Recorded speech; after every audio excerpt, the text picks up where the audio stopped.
But Brandon, let's close out the podcast. Well, actually, before we're going to close it out with our picks, but we'll talk about the last topic that we have on the docket here on the podcast. And we're taking a look at first-year head coaches. We talked about all of them when we did our season previews, our individual team previews coming into the 2018 year. We looked at Kevin Sumlin with Arizona. We looked at Willie Taggart. We looked at Chip Kelly. We looked at guys like Scott Frost, Jeremy Pruitt.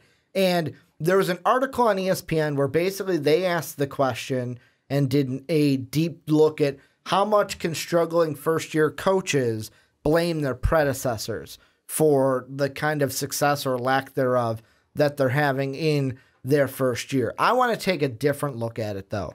I want to look through the first 4 weeks of the college football season. I want to basically take the look of which first-year head coaches in college football are in the most trouble. And I am going to let you answer that first. Which first-year college football head coach is in the most trouble after 4 games of the year? I think, in my mind, this is a really easy one, and it's Chip Kelly. You didn't take mine. Good. I was so worried you were going to take mine. It's easily Chip Kelly in my mind. His UCLA team is putting up just over 17 points per game. They're giving up almost 38 points per game. They've only played 3 games, but I mean, you would have thought that they went into battle this past weekend because of all the stuff that was going on with Dorian Thompson-Robinson's dad saying he doesn't have any faith in Chip Kelly, doesn't believe in the system he's running. You know, all this stuff. It is not good right now in UCLA. They are 0-3. They haven't won a game. They really haven't been close to winning a game. They are going to be playing Colorado this weekend on the road in Colorado, where the Buffaloes are 10-point favorites. They could possibly be 0-4. They are not looking good this season. And the reason I say Chip Kelly is, yes, for all of those reasons, but also because Chip Kelly is a guy who has a very long college football history in terms of coaching. People remember him for how good he was when he was with the Oregon Ducks. They remember those teams. That's not what he's doing over here in UCLA. And what he's doing right now, it does not seem to be working, at least here through the first 3 weeks of at least for games for them, as they are 0-3 with a bye this past weekend. They'll play again, like I said, this weekend on Saturday against Colorado. But it's not good. It's not looking good right now. And unless they turn something around quickly, they may be seeing that the Chip Kelly project is just not going to work out. See, and for me, I think that with this question, Chip Kelly is the most popular answer. And the reason why, he's not my answer, I'm saying for most people, if we poll this, and we might, you know what, screw it. The day this video goes up or the day the podcast goes up, we'll put a poll on the Twitter at Most Valuable Pod. Basically, you guys can answer with us. And if you don't have Twitter, let us know in the comment section of, I feel like if we polled the audience, most people would say Chip Kelly, only because he's the most popular answer and because they're 0-3. However, I look at this team and it's number one, I look at the recruiting, 19th coming into this year, and they weren't the best recruiting class. How many of those are Chip Kelly's guys? How many on this team are Chip Kelly recruited guys? Like you mentioned, Dorian Thompson Robinson's dad said this. My first question is, and yet again, I'm asking this question because I don't know 100%, is he a Chip Kelly guy? If he's not a Chip Kelly recruited guy, if I'm Chip Kelly, I'm looking at it going in my head thinking, who gives a shit what your dad says? You're not one of my guys. I'm going to go get one of my guys on the recruiting trail. They were expecting Wilton Spate to come in and be the quarterback this year after he won the job from Modster. He gets injured. Who's transferring, by the way. Yeah, who's transferring, by the way. But he gets injured. Then, on top of that, you have also Devin Modster, who only played a few games. Like you said, he's transferring. That's why I feel like there was a reason in the offseason Chip Kelly tried so hard to get Josh Rosen to stay. Because I think Chip Kelly looked at his quarterbacks and said, it's probably not going to be a good year.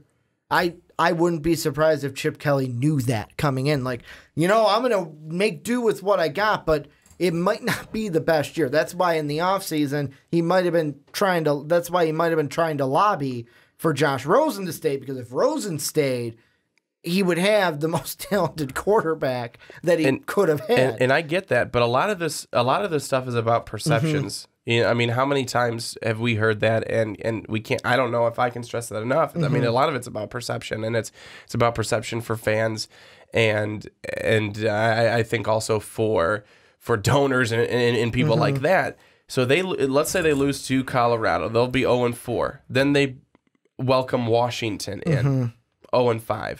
Then they'd go on the road to Cal, 0-6. They maybe could get their first win against Arizona on October 20th to be 1-6. Then they have Utah, on the road at Oregon, on the road at ASU, USC, and Stanford. I don't know if they win 2 games. Now, here's the thing I think you're getting a little bit too hung up on. And I know that there have been coaches, like in the NFL side, we have a adjective or a verb. We have a verb for getting fired after your first year. It's called getting chudded. You don't want to get chudded, like Chud got after he got fired from the Browns after 1 year of being their head coach. But another thing I look at is, I don't think the record this year for Chip Kelly matters much, because I don't think the team that he inherited was going to be a team that was going to be super successful. Now, did we expect this USC or UCLA team to be better than it is? Yes, we didn't expect these early struggles from Chip Kelly, but one of the big things you look at is this was a team that could not run the ball last year. They were 115th nationally, and they couldn't stop it either. They were 129th nationally there. And there's a quote here in the ESPN article where, from a Pac-12 defensive coordinator in the winter, said the quote, "I wasn't impressed with their backs." If you look at Oregon, just Oregon, so Chip Kelly was at Oregon from, let's use 2007 to 2012, because he was the OC and the head coach. They were running his offense from 2007 to 2012. Out of the all-time leading rushers at Oregon, you have LaMichael James is on that list, played under Chip Kelly. Kenyon Barner on that list, played under Chip Kelly. Jonathan Stewart you can technically count, because his last year, his junior year, was Chip Kelly's first year. Then you also have on that list Jeremiah Johnson, who is 9th. His last 2 years were under Chip Kelly. So Johnson, Stewart, Barner, LaMichael James, that's 4 names? So 4 out of the 10 leading rushers. That too, I think, plays into it, is Chip Kelly just needs, let's see one full recruiting year of what Chip Kelly can bring to the table. Let's just see what he can bring, because to me, I'm going to throw out my guy, and this will kind of be a little compare and contrast. I know my guy has won 2 games, but he almost lost to Samford. Let that sink in. Willie Taggart. To me, Willie Taggart is the guy. I knew you were going to pick him. Well, and the reason why is Jimbo Fisher left Willie Taggart in a way better situation than Mora left Chip Kelly. And I mean, just look at the quarterback situation alone. We discussed during the offseason about DeAndre Francois and Justin Blackman. And then the first game out of the gates, a home game against Virginia Tech, and they did not look good at all. They have not, to me, Florida State, although they're 2-2, probably The only game they looked good in was against NIU, and whoop-de-doo, you looked good against NIU. You lost to Syracuse on the road where you only put up 7 points. Like I said, you almost lost to Samford. You were actually trailing at halftime to Samford. Brandon, oh, no. Oh, they were almost. So Samford is a clickable team. I thought they were going to be one of those dreaded non-clickable teams, but they were clickable. You only win by 10 because you squeak out in the second half, and then you don't even put up a touchdown at home to Virginia Tech. And I know what people are going to say, Virginia Tech's defense really good, but we expected that game to be a lot closer than it was. Willie Taggart was also supposed to be the guy to where it's like, hey, you're returning all these guys. You've got 8 starters on offense. Yeah, only 4 on defense, but you're the guy. You're the Florida State guy. You're supposed to have instant success here at Florida State. And Florida State's kind of sputtered out of the gates to where really people were expecting them to compete maybe with Clemson. Like, that was the hope. Let's compete with Clemson to win that side. I don't think you and I thought that they would compete. Both you and I assumed correctly that Clemson would probably run away with this side of the ACC. But they were supposed to be a team that was supposed to be doing a lot better with Willie Taggart. That's why, for me, the guy at the head of my list who's in the most trouble is Willie Taggart, because he has that alumni kind of relation to the school and was put in a better situation after with Jimbo leaving than Chip Kelly was with Jim Mora. But here's what I'll say, and I think that Willie Taggart's actually in a better position than other guys. Now, this guy's not going to have to worry because of his name, his relation to the program, and what he's done in the past for other teams. But Scott Frost. Now, if Scott Frost didn't have the connection, if people were to the team, to the program, and if people weren't so high on what he did when he was at UCF, I think that people would look at that and go, not good, buddy. Not good, Scotty. It ain't good. They just got absolutely demolished this past weekend by Michigan. It wasn't even fun to watch. There was nothing going right for Nebraska. They're a lot farther away than people wanted to believe, and I think that they're probably even farther away than Scott Frost wanted to think that they were. But with Willie Taggart, they blow out NIU this past weekend, and they at least get their second win. So while they're not looking great, they do have a couple of wins on their schedule. While a Chip Kelly, a Scott Frost, they don't have any wins yet. They don't have any wins yet, and now you start to question, when's that win gonna come? Well, and I was gonna say, and this was after the Willie Taggart stuff, I was gonna say, and I don't know if you'll agree with me now, I was gonna say on this list of first-year coaches, I was gonna be like the guy that I think we can both agree on that is probably at the bottom of this list, meaning he is at the, to me, lowest amount of trouble, would be Scott Frost. Well, and the reason that I would agree with you is because they brought him in for a really nice deal.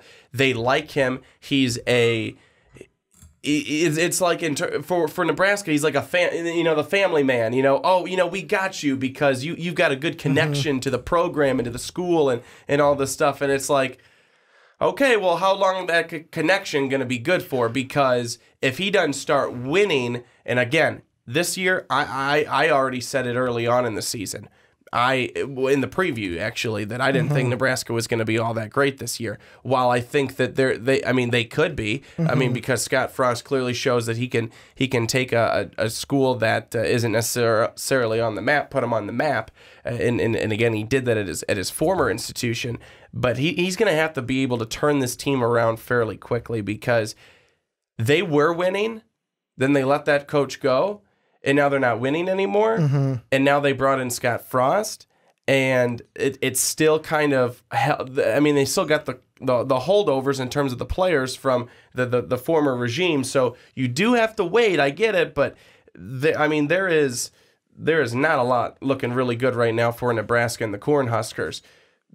But again, I will agree with you there. I think Scott Frost, even with all the, I think with what a terrible season Nebraska has had and will have, I don't think that he's going to be in any trouble at all. Well, and the thing I wanted to mention too with Nebraska is the big thing, the reason why I feel like Scott Frost is the safest is because you mentioned the family thing, but to me, I look at it, Scott Frost's biggest hurdle this year is going to be, out of all these head coaches, he's got to actually change the culture of Nebraska football. I actually saw this quote from one of the offensive linemen. You retweeted it, and that's how I saw it.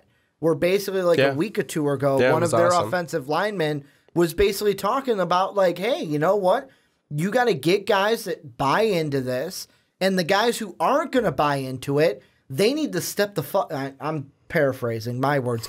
Step the fuck out of the way so that the guys who are going to buy in can get up to the front and just buy into the system. And that's the biggest hurdle that he has this year, is he's changing a culture in Nebraska that has been, I'd say, ever since the Bo Pelini days, not from the fans, but as the team, kind of a mediocre of like, yeah, we're good, but like we're not great. But they were okay with that, and that's what this complacency. That's what this guy was saying, is that he goes, you know, when I was coming into, you know, I did my thing in high school, but I had to do more going into college. I had to be better. I had to push myself more. Going from high school to college, there is a difference. What you did in high school, that's great. But if you're just going to do the same thing you did in high school and college, you're not going to be successful. You're not going to have the success that you wanted to have. And, you know, don't look around and be like, well, why not? I don't understand what's going on. I'm doing, you know, what I did. Well, that's not the same. You've got to do more. And and that's what he's also, it was not, you know, just hey, you know, get out of the way, but it was a call to these guys. You have to be better. You cannot be okay with what you did for the last couple of years. You have got to want to be better. You've got to put in the work to be better. You can't just hope and pray to be better, because that's not going to happen. You're not just going to automatically wake up one day and be like, man, I feel bigger, faster, stronger. So, I mean, that's just not how it works. If it was, I'd be putting in prayers left and right to make sure that, you know, that kind of stuff happened. But you've got to be able to put in the work yourself. And that's what he was saying. And that's, you're right. You're completely right with him changing the culture there. I just do believe that it's going to take even longer than what he believed it was going to, because I think Scott Frost thought that guys would start to buy in a little bit quicker, that they'd start to see some improvements. There's been nothing yet to show that these guys have really bought in overall. Well, it's like we thought the same thing. Bought in? I just said bought in. That's not correct. Bought in, yes. It's kind of the similar thing, but on a different scale to Minnesota last year. Bringing in PJ Fleck, big old row to boat. We're going to come in here, change the culture. And yeah, I know they have some injuries. I know like Antoine Winfield Jr., son of great Minnesota Viking Antoine Winfield. He's injured, so that's a big loss to them, but everyone thought, oh, row the boat. He's going to change the culture right away. Minnesota's going to be great last year, and they weren't that great in PJ Fleck's first year there. So I kind of think that Scott Frost on this list, kind of at the lowest because of what he is doing and changing the culture. The guy I want to ask you about, and this is a guy where I'm like, do we fault him because he's at Arkansas and we didn't expect Arkansas to be good, but they were 4-8 last year. They're 3-1 already after 4 games. They returned a total of 17 starters, 9 on offense, 8 on defense. However, brought in the 51st ranked recruiting class according to ESPN. Like, is Chad Morris giving Scott Frost a run for his money for probably coach at the bottom who's like, yeah, you know what, you're not in trouble. We expected this from Arkansas. Is that the case, or should we maybe hold Arkansas a little bit more accountable because he is returning, 17 starters on both offense and defense? Yeah, Arkansas has played some bad football, though. I mean, they have played some bad football. There is football, there's not good football, and then there is Arkansas bad football. So, you know, that's just one of the things too. Is Yeah, we didn't expect you to be good, but we didn't expect you to be this bad. So, that's kind of it's one of those things. So, I mean, they lost to North Texas. Well, and the way that 44-17. and it's the way they lost to North Texas, and it's the way. Ugh. I mean, but when you allow something like North Texas did to you, when the guy doesn't call for the fair catch, he takes it, walks between a couple of guys, and then just takes off, and he gets to the end zone, and that's actually a touchdown. Your guys just aren't paying attention. They don't really care. Man. I mean, that's kind of what that shows me. They don't give a crap. They want to be somewhere else, and they clearly were somewhere else. So you talk about a culture change, that's another team that needs to probably have a culture change, because when you got guys allowing something like that to happen, and you're ending up on College Game Day for you had one job and y'all couldn't get him. I mean, you just had to touch him. Can show up on Monday Night Countdown for, come on, man. I mean, but it's like, really, that happens? What are you doing? What are you thinking out there? Are you even thinking? Yeah, and I mean, that's why for me, when it comes to Chad Morris, I look at it and I'm like, dude, I'm giving you a pass this year. I'm giving you a pass because if there's anything that I know about Arkansas football, Brett Bielema to me screwed this program up. Like, Brett Bielema came in, coming from Wisconsin. I'm going to do great things for Arkansas. We're going to get back on the map in the SEC. And they didn't do anything. So, like, I mentioned him, and I'm like, I'm going to kind of give you a pass. The one thing I want to ask you, because I just saw this on my timeline from 6 hours ago, Mitch Sherman, ESPN staff writer, tweeted this out. It says, Nebraska coach Scott Frost is unwavering in his belief that the system he's installed will work in Lincoln after 3-0 start. 0-3 start. 0-3 start. Summer's not here yet, but it's coming. Sooner or later, it's coming. What does that quote mean? Like, is he talking about the off season's not here, but the off season's coming sooner or later? Like, is that what he means by summer is coming? I'll be honest with you. There's no other thought that I can think of other than, I mean, eventually the end of the season will be here, and we can start to get to where we need to get. And where we want to be, and that's what I'm saying. I mean, the sooner the end of this season comes, the sooner that they can be a better football program, and I think the sooner that he can, get his guys in there that he wants to have, and make sure that he gets guys in there who want to be there, and who want to play for him. And I'll be honest with you, I really, of all the, kind of flack I've given UCF because they pretend that they're the national champions. I think Scott Frost is a good football coach, and I can't imagine someone who wouldn't want to play for him. But he can kind of weed out these guys who are worthless for the program and shouldn't be there and aren't going to help them move forward, and get guys in there who want to be there. Get guys in there who want to work hard, who are going to buy in, who are ready to make the turn, and turn the corner and get better. Because what they're doing right now, the way that they're playing, this is not fun. And honestly, if I'm Scott Frost, I'm saying, guys, this sucks. This is not fun. Do you want to be doing this every single year? Do you want to be doing this every single week? We've got to put in more work. We've got to work harder. We've got to train more. We've got to do this, do that. Whatever you need to do to get better, we have to do it. You have to do it. And I think that's what he's probably telling the guys, because it's not fun. I mean, when they're not just losing games. They're getting blown out. They're not close.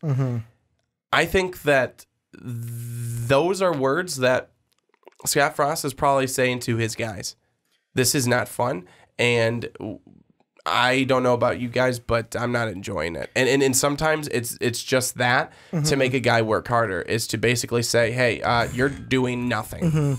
Well, and the last thing I'll say about the Nebraska before I bring up the last coach I want to ask you about is basically it reminds me of the thing you were saying about their offensive lineman in his quote. It kind of reminds me of college for me, where I was a band kid in high school. I could have walked in to high school band, didn't even practice the entire week, and could just play the music that we were playing. Like, that's how easy it was to me, where I could come in, kind of say, I'm going to BS this a little bit, and be able to do it. Where in college, it was like, oh shit, this music is a little harder. Plus, if you waited till the end, you're basically cramming and trying to practice muscle memory for a jury that you're like, shit, I should have practiced the entire semester. But guy I want to ask you about is another Pac-12 coach. Should probably have a better record, but he's 2-2. What is your thought process about Kevin Sumlin in Arizona? 2-2 start after 4 games, and they are 1-2 against the Power 5. Kevin Sumlin started really slow to start the season. Obviously, we knew that, but I mean, I think he started to pick it up a little bit. His team's at least showing a little bit of fight. I think right now Arizona is probably about where we thought they would be. You know, it's going to really show these next couple of games. They've got USC, they've got Cal, they've got on the road at Utah. We'll see how they compete in those 3 because, again, they're all conference games. And actually all 3 of them should be against, good opponents. USC will be a good opponent for Arizona, even though USC is not as good this year and they're not ranked currently. Cal getting the number 24 tag coming into this week, and that game will be at home. Actually, both of those, USC and Cal, and then Utah on the road. And that's going on the road to Utah and playing the Utes. That will be 2 Utes. That will be an interesting game because Utah they're 2-1, they're 0-1 in the conference, but they're a quality opponent. So it'll be interesting to see how these 3 games work out, and then I can have a better sense of Kevin Sumlin. But whatever is going to happen, it will play out to be an 8-5 season. Yeah, because that's what he does. I just have a feeling. Let's see. What I am going to do here is, because he didn't play the first 2 games of last year, I'm going to take... All right, so technically he's got a little bit better stats through 4 games this year than he did his 4... I'm looking at Khalil Tate. He's only marginally better. So Khalil Tate, if you guys can't guess, if we went to my number 2 coach that's in trouble, it's Kevin Sumlin. Like, in my mind, there is no reason why this team shouldn't be 4-0. Why this team should not be 4-0. And I think part of it is because I gave them a lot of credit in the offseason, Brandon. I'm getting a little heated here because I gave you credit, Kevin Sumlin. I said that you're going to, even Khalil Tate, I said you were going to be a Heisman candidate, and you have not been proving to. So basically what I looked up, in the first 4 games last year that he played, 840 yards, 8 touchdowns, 840 yards. Oh, no, that's rushing. Why do I want rushing? 743 yards passing. There we go. 6 touchdowns, 2 INTs. This year, he's got just over 1,000 yards, 8 touchdowns, 2 INTs, but the rushing yards are vastly different. The rushing yards, Khalil Tate only has 31 rushing yards, where last year he had almost 1,000-yard rushing in his first 4 games. Yeah, we knew this was going to be different. We knew this was going to be different. We talked about this. I know we talked did, about this in the preview, and we said we knew it was going to be different. It blows my, like, it's almost like it's through 4 games. It's almost like, hey, Kevin Sumlin, you've got this. Try to use it. And he's like, no, I'm going to take this square peg and just try to ram it into this circle hole. It'll fit eventually. Maybe if I just carve the edges and make it a circle, it'll fit. It blows my mind that this Arizona team lost to BYU to open the year. Now, the Cougars being in Houston, I could maybe forgive a 3-1, but 2-2 so far, to where it's like, yes, you look better. It's Southern Utah, I'm not even going to give you credit. You should beat Southern Utah. Nothing against Southern Utah, but Arizona should wipe the freaking field with Southern Utah. And with Oregon State, you got the win like you were supposed to. You're right, in these next few games are going to really tell what this team is about. I mean, technically right now they lead their side of the Pac-12, so it doesn't hurt them there. But I think this team should have a better record than they are. And that's why, for me, you're probably right. It'll end 8-5, just like Kevin Sumlin likes to end his football seasons. But I can't help but say, we left you with 7 returning offensive starters, 9 returning starters on defense, and we returned you a dual threat quarterback that could be an easy 1,000 rusher through 4 games and could be a Heisman candidate, and you're not even using him correctly. So, like, that's why for me, I wanted to ask you about Kevin Sumlin, because to me, he's right behind Willie Taggart with should be in trouble so far through 4 games. Yeah, no, I don't think so. I think I would disagree with you. You are, I don't know, all of a sudden on this huge bandwagon that Arizona was going to be good, and I personally never believed that Arizona was going to be good this season. I didn't think they were going to, like... I didn't think they were going to make the college football playoff, but... obviously, no one did, but you're telling me they shouldn't have been able to beat BYU in Houston? Well, looking at what BYU is, no. Now, I don't think either one of us thought BYU was going to be where they're at right now coming into this season. But looking at it now, I don't think that they would have been able to beat them, which they weren't. And then they got blown out by Houston. That's not necessarily surprising. They won these next 2. 2-2 is about where I would figure they probably would have been. Arizona, I think I may have had Arizona like finishing last in the South, at the end of the season. So no, I'm not surprised at all, and I would not even have Kevin Sumlin in the conversation about it. So no, I'm interested you brought him up because I didn't know that you were so high on Arizona, but. I thought it was going to be them and the Trojans. No. Fighting for things, with Arizona State being maybe the surprise. And that's why I say Houston's the team where it's like, all right, if you were 3-1 and you were telling me the losses to Houston, all right, I can live with that. But it's like BYU, I don't care what they look like now. I know what they looked like game 1. And watching, because I watched that. That's probably why, too. I watched that first game. And I'm watching it going, why is Arizona not like Khalil Tate only had, and I get what you're saying. Kevin Sumlin, you should have known that this was going to happen.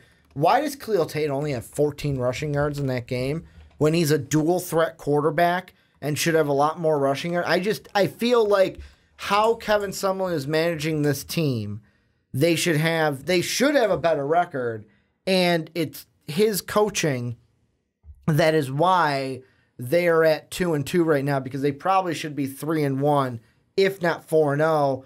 The thing I did want to ask you, is there any coach that you think we haven't mentioned that you're like, you know what, we should probably mention this guy because he's probably in a bit of trouble, but we have not mentioned his name yet on the podcast? Nope. Brandon's like, I just want to talk about Chip Kelly. That's all I wanted to talk about. Yep, that was all I really had. Let us know what you guys think. Any of the ones we talked about, some of the ones we did not mention. One of the ones I thought you were going to mention, but I want to see if they will, is Jeremy Pruitt. I'm not putting him on any trouble because it's Tennessee, and I was not expecting Tennessee to be good this year. He's kind of in the same boat as Scott Frost, where he's got a culture out there that he needs to change in Tennessee to get them back on the right foot after the Butch Jones era for the Volunteers. But this is where you guys come in. Let us know which first-year head coaches you would say are in the most trouble. Let us know what you think down below in that comment section.